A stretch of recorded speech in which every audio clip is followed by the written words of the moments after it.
Riddles Jewelry and the Salvation Army of the Black Hills have announced the winner of their 2025 Ring for Bling giveaway. For 6 years, the jewelry store has donated a diamond pendant necklace valued at $1,000 to reward Red Kettle campaign volunteers. This year's winner is Dan Shank from Rapid City, who rang bells during the Christmas season.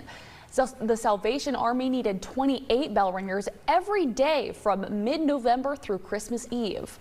This holiday season, 342 volunteers contributed nearly 1,400 hours of service. Volunteer bell ringers are very important to what we do in the fundraising. Without the volunteers, without the paid ringers, we couldn't get the job done. We couldn't staff all of the locations that we staff in the Black Hills.